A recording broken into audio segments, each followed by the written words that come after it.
সঙ্গে রং রুটের আরও একটি নতুন পর্বে আপনাদের প্রত্যেককে স্বাগত জানাই। আশা করি আপনারা প্রত্যেকে ভালো আছেন এবং সুস্থ আছেন। থাম্বনেল দেখে আশা করি আপনারা প্রত্যেকেই বুঝে গেছেন যে ভিডিওটি ঠিক কী বিষয়ের উপর হতে চলেছে। হ্যাঁ, ঠিকই ধরেছেন, শ্যামনগর পৌষ মেলা। ঐতিহ্য এবং সংস্কৃতির এক অদ্ভুত মেলবন্ধন ঘটে এই স্থানে।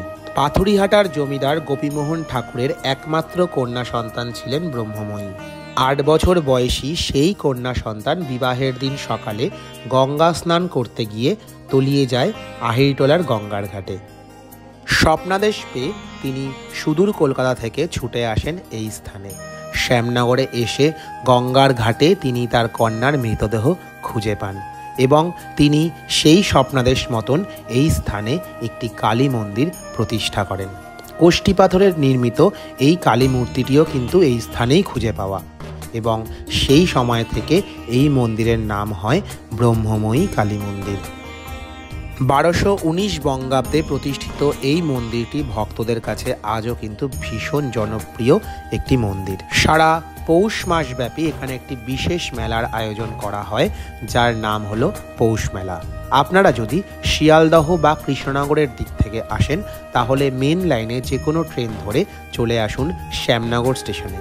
শ্যামনগর স্টেশনে 1 নম্বর টিকিট কাউন্টারের পাশ দিয়ে যে রাস্তাটি মেন রাস্তার দিকে চলে যাচ্ছে সেই রাস্তা ধরেই আপনারা পৌঁছে যাবেন কিন্তু এই মেলায়। আপনারা কিন্তু মেলায় 2টি পথ ধরে ঢুকতে পারেন। আপনাদের এখন যে পথটা দেখানো হচ্ছে সেটা হচ্ছে নানা বাবার ঘাট। স্টেশন থেকে পায়ে হেঁটে মিনিট 2-এর মধ্যেই আপনারা পৌঁছে যাবেন এই স্থানে। এইখানে কিছু অস্থায়ী ডালার দোকান এবং 12 মাসের স্থায়ী ডালার দোকান আপনারা পেয়ে যাবেন। আপনারা আপনাদের সামর্থ্য মতন এই স্থান থেকে মায়ের পূজার জন্য ডালা কিন্তু কিনতে পারেন। এইখান থেকে আমি পুজোর ডালা কিনে পৌঁছে গেলাম মন্দির প্রান্তে। সুন্দর বাঁধানো মন্দিরের প্রান্ত দিয়ে হেঁটে হেঁটে একদম মন্দিরের সামনে কিন্তু আপনাকে পৌঁছে যেতে হবে। ডালা কেনার ক্ষেত্রে কোনো বিধিনিষেধ নেই, আপনারা আপনাদের সামর্থ্য মতন কিন্তু পুজোর ডালাটি কিনতে পারেন। আপনারা বছরে যে কোনো সময় এসে কিন্তু মায়ের পুজো দিতে পারেন বা বিশেষত পৌষ মাসেও আসতে পারেন, কিন্তু পৌষ মাসে আসতে গেলে আপনাকে জোড়া মূল্য দিয়ে কিন্তু এখানে মায়ের পুজো দিতে হবে। মন্দিরের সামনেই দেখতে পাবেন বিশাল নাট মন্দির। সেই নাট মন্দিরের দুদিক দিয়ে কিন্তু মন্দিরে উঠে যাওয়ার সিঁড়ি রয়েছে। আপনারা এই স্থান থেকে মন্দিরের কাছে চলে যান। যেহেতু মন্দিরে ক্যামেরা অ্যালাউ নেই, তাই মন্দিরে পূজা বা মায়ের কোনো মূর্তি দেখানো সম্ভব হয়নি। আমরা এরপর পুজোটি দিয়ে একটু একটু করে পৌঁছে গেলাম শিব মন্দিরের দিকে। সমগ্র মন্দির চত্বরে মোট 16টি শিব মন্দির কিন্তু রয়েছে। এর মধ্যে যে মূল ব্রহ্মময়ী কালী মন্দিরটি রয়েছে তার দুপাশে 6টি করে 12টি শিব মন্দির অবস্থিত। আপনি যে কোনো একটি শিব মন্দির বা প্রত্যেকটি শিব মন্দিরে কিন্তু বাবা ভোলা মহেশ্বরের পুজো দিতে পারবেন। এই শিব মন্দিরগুলোর সামনে আপনারা লক্ষ্য করবেন যে বিভিন্ন পূজা সামগ্রী কিন্তু সামান্য কিছু অর্থের বিনিময়ে বিক্রি করা হচ্ছে। আপনারা যদি চান তাহলে এই স্থান থেকে পূজা সামগ্রী ক্রয় করে বাবা ভোলা মহেশ্বরের পূজা কিন্তু দিতে পারেন। আমরাও সেই মতন বাবা ভোলা মহেশ্বরের পূজাটি দিলাম এই স্থান থেকে পূজা সামগ্রী ক্রয় করে।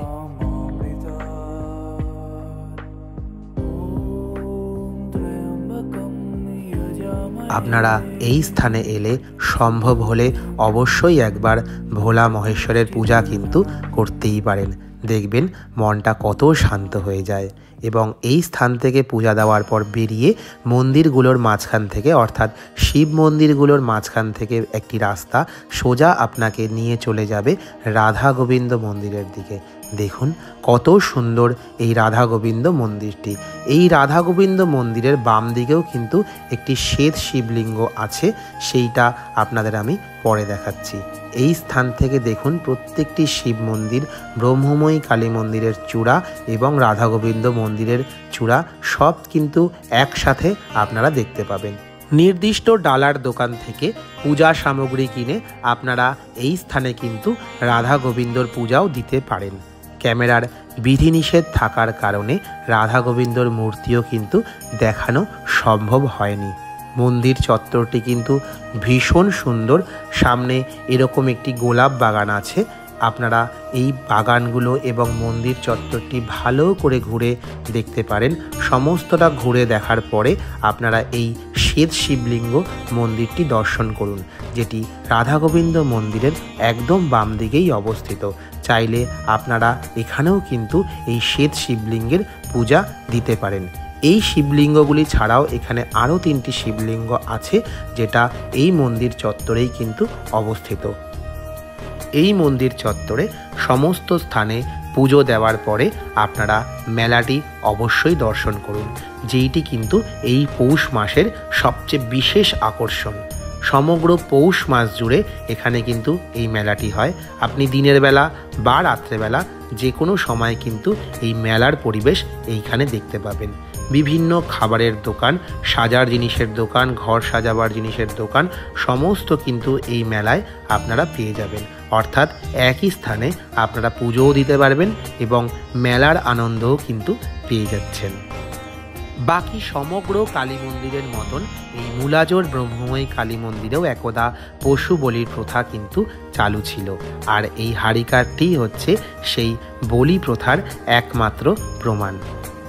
নির্দিষ্ট সমস্ত স্থানে পুজো দেওয়ার পরে আমরা কিন্তু এই মন্দির চত্বরটি ঘুরছিলাম।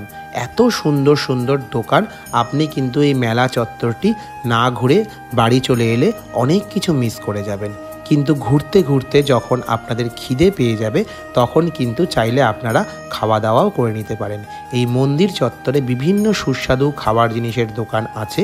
যেহেতু আমরা পুজো দিতে গিয়েছিলাম এবং সেটা না খেয়েই তাই আমাদেরও কিন্তু খিদে পেয়ে গেল, তাই আমরাও কিন্তু এই স্থানে গরম গরম কচুরি এবং ছোলার ডাল খেয়ে নিলাম। এই 4টে করে কচুরি এবং ছোলার ডাল আমাদের পড়েছিল 28 টাকা করে। আমরা কিন্তু এই স্থানে খেয়ে আবার মেলা ঘোরা শুরু করলাম। এই শীতকে আরও একটু উপভোগ করতে পৌষ মাসের যে কোনো একটি দিনে আপনি আপনার বন্ধুবান্ধব বা পরিবারের সঙ্গে চলে আসুন শ্যামনগরের এই পৌষ মেলায়। কথা দিচ্ছি আপনাদের কিন্তু ভীষণ ভালো লাগবে এই শ্যামনগর পৌষ মেলা।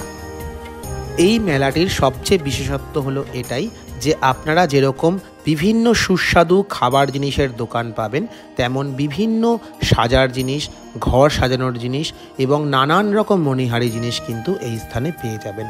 তাই অবশ্যই আপনারা আসুন শ্যামনগর পৌষ মেলায় পৌষ মাসের যে কোনো একটি দিনে এবং এই মেলাটি উপভোগ করুন। কেমন লাগলো আজকের ভিডিওটি অবশ্যই কিন্তু জানাবেন। ভালো লাগলে একটি লাইক করবেন, আপনার মূল্যবান মতামত কমেন্টের মাধ্যমে জানাবেন। বন্ধুদের সঙ্গে চ্যানেলটি শেয়ার করবেন এবং চ্যানেলটি অবশ্যই সাবস্ক্রাইব করবেন পরবর্তীতে এরকম আরও অনেক ভিডিও দেখার জন্য।